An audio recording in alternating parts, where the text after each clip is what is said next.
Hi everyone. और जैसे पिछले वीडियो में मैंने जेएनयू जो पीएचडी एडमिशन है, ड्यू पीएचडी एडमिशन का जो एप्लीकेशन फॉर्म है उसको मैंने बात किया था।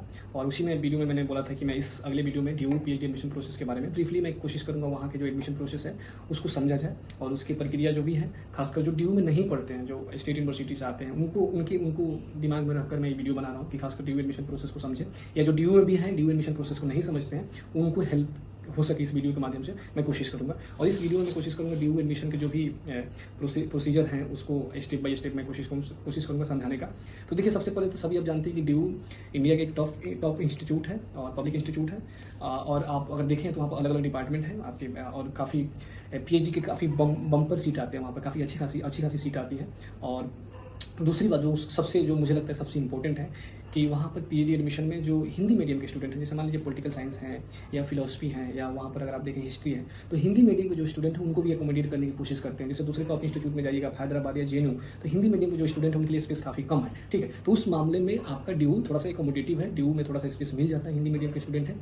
तीसरी जो इंपॉर्टेंट पॉइंट है वहाँ कि वहाँ पर पीएचडी के दौरान ही, अगर मान लीजिए आप पीएचडी हिस्ट्री से कर रहे हैं या पॉलिटिकल साइंस से कर रहे हैं या हिंदी में कर रहे हैं, तो आपको एडहॉक के रूप में या गेस्ट लेक्चरर के रूप में ड्यू के कॉलेजेस में पढ़ाने का मौका मिलता है, या एनसी वेब सेंटर है ड्यू में, उसमें पढ़ाने का आपको मौका मिल जाता है। मान लीजिए आपके पास जेआरएफ नहीं है तो उससे आप पढ़ाकर अपना खर्चा चला लेते हैं, या एसवेल है ड्यू का, उसमें आप पढ़ा सकते हैं। तो एक सबसे बड़ा एडवांटेज जो मुझे लगता है ड्यू में पीएचडी करने का वो यही है कि आप पीएचडी के दौरान ही आपको पढ़ाने का मौका मिलता है और आपको आपसे उससे आपका खर्चा चल जाता है। अब हम लोग पीएचडी एडमिशन प्रोसेस को थोड़ा सा एडवांटेज मैंने बताया। डिसएडवांटेज अगर देखा जाए तो ड्यू के बारे में ऐसा है, एक परसेप्शन का है कि वहाँ पर विदाउट सोर्स पैरवी का एडमिशन नहीं होता है। लेकिन मेरे हिसाब से पूरी तरह से बात सही नहीं है। मैं बहुत लोगों को जानता हूँ, खासकर मैं पॉलिटिकल साइंस स्ट्रीम से आता हूँ, पॉलिटिकल साइंस डिसिप्लिन से आता हूँ, तो बहुत लोग जो जेएनयू में इस बार मास्टर्स कर रहे थे उनका वहाँ एडमिशन हुआ, वो किसी को नहीं जानते थे। उसी तरह बहुत दोस्त हैं जो आपके उनका किसी से सोर्स पैरवी नहीं था और उनका एडमिशन हुआ। हो सकता है सोर्स पैरवी के माध्यम से भी एडमिशन हो रहा हो, लेकिन मैं बहुत लोग जानता हूँ जिनके पास कोई सोर्स पैरवी नहीं था, अपने मेरिट के बेसिस पर एडमिशन लिया। अब बात करते हैं एडमिशन प्रोसेस का। देखिए, एडमिशन प्रोसेस जनरली क्या होता है, ई प्रोस्पेक्टस निकलता है ड्यू, और इस ई प्रोस्पेक्टस में बताया जाता है कि किस डिपार्टमेंट में क्या एलिजिबिलिटी क्राइटेरिया है, उसमें कितने सीट्स हैं और आपका एडमिशन प्रोसेस क्या होगा। तो ई प्रोस्पेक्टस अभी तक नहीं आया है, मुझे लग रहा है कि आपके अगस्त लास्ट तक हो सकता है ड्यू ई प्रोस्पेक्टस रिलीज करे। इस ई प्रोस्पेक्टस से हमें पता चलेगा कि किस सेंटर में कितने सीटें हैं और एडमिशन प्रोसेस क्या रहने वाला है। जैसे पिछले साल का अगर हम बात करें, उससे थोड़ा सा हमें सेंस बन जाएगा कि हाँ पीएचडी एडमिशन की क्या प्रोसेस क्या है। पिछले साल क्या है कि आपके ड्यू में जो पीएचडी एडमिशन हुआ था 2 फेज में हुआ था।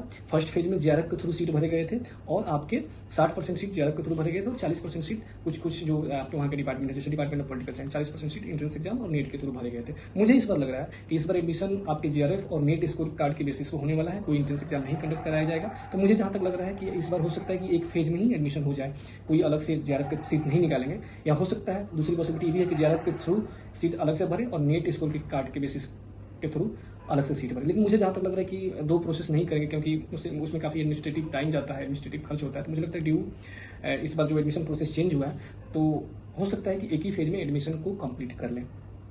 अब एक जो सबसे इंपॉर्टेंट बात मैं बताना चाह रहा हूँ, जो खासकर आउटसाइडर हैं, जो ड्यू में नहीं पढ़ते हैं या ड्यू में भी पढ़ते हैं, उनके लिए सबसे ज़्यादा इंपॉर्टेंट बात कि अगर आप ड्यू में किसी भी डिपार्टमेंट में एडमिशन लेना चाह रहे हैं तो आप कोशिश कीजिए कि एक बढ़िया प्रपोजल बनाएं, क्योंकि वहाँ प्रपोजल को काफ़ी वेटेज देते हैं और प्रपोजल का उनका गाइडलाइंस होता है। जैसे आप डिपार्टमेंट ऑफ पॉलिटिकल साइंस की वेबसाइट पर जाइएगा तो आपको रिसर्च प्रपोजल का गाइडलाइंस मिल जाएगी कि रिसर्च प्रपोजल कैसे बनाना है, उनका क्या एक्सपेक्टेशन है आपसे। दूसरा, अगर आपको वेबसाइट पर नहीं मिल रहा है तो वहाँ कोशिश कीजिए कि जो सीनियर वहाँ पर पीएचडी कर रहे हैं उनसे कांटेक्ट कीजिए आप सोशल मीडिया के थ्रू, लिंक्डइन के माध्यम से, कुछ भी जो भी माध्यम हो सकता है उनसे कोशिश कीजिए, उनसे जानने की कोशिश कीजिए कि रिसर्च प्रपोजल कैसे बनाया जा सकता है। अगर आप हिंदी में हैं तो हिंदी मीडियम के स्टूडेंट को पकड़िए, इंग्लिश में है तो इंग्लिश मीडियम के स्टूडेंट को पकड़िए।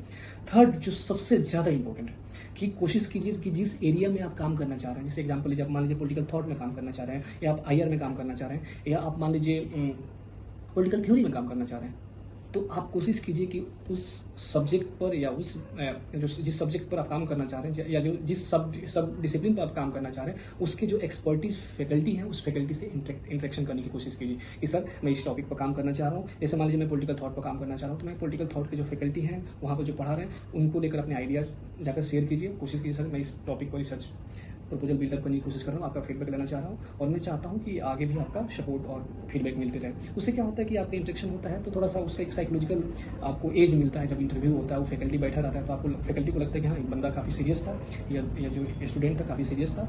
और इस सब प्रपोजल का जब इंटरेक्शन आपको कीजिएगा, होता क्या, इसमें हम लोग गलती क्या करते हैं कि जब इंटरव्यू का डेट आ जाता है तब हम जाकर फैकल्टी से मिलने की कोशिश करते हैं। उस समय फैकल्टी मना कर देते हैं मिलने से। तो आप उसको अभी से चालू कर दीजिए। अगर आप DU में मास्टर्स किए हैं तो सभी फैकल्टी को आप जानते होंगे कि उनकी एक्सपर्टीज किस सब्जेक्ट पर है, कौन सा सब्जेक्ट पढ़ाते हैं, ठीक है। दूसरी कि अगर आप बाहर से हैं तो वेबसाइट पर जाकर देख सकते हैं। तो इसको जरूर करना है। और भी जो भी डाउट्स या कंसर्न होगा तो आप कमेंट कर सकते हैं। मैं कोशिश किया हूँ कि DU का जो भी प्रोसेस है उसको मैं बहुत संक्षिप्त में आप लोगों के सामने रखा। और कोशिश कीजिए कि जो भी सीनियर्स हैं वहाँ पर PhD कर रहे हैं उनसे मिले। सीनियर काफ़ी गाइड करते हैं, उन्हें पता होता है चीज़ें कैसे होता है, नहीं होता है, इंटरव्यू कैसे देना है, प्रपोजल कैसे बनाना है। तो आप कोशिश कीजिए कि उन लोगों से कॉन्टेक्ट करें। और सोशल मीडिया के समय में कोई बड़ी बात नहीं है। आज के समय में लिंक्डइन और इंस्टाग्राम, फेसबुक जो भी है, या ईमेल के थ्रू आप उनसे कॉन्टेक्ट करने की कोशिश कीजिए। मैं आशा करता हूँ कि वीडियो आप लोगों के लिए हेल्पफुल रहेगा। और मैं आप सभी से विनम्र निवेदन करूंगा कि आप चैनल को जरूर सब्सक्राइब कर लीजिए। वीडियो अच्छी लगी हो तो लाइक कर लीजिए। जो दोस्त PhD की तैयारी कर रहे हैं उनके साथ जरूर शेयर कीजिए।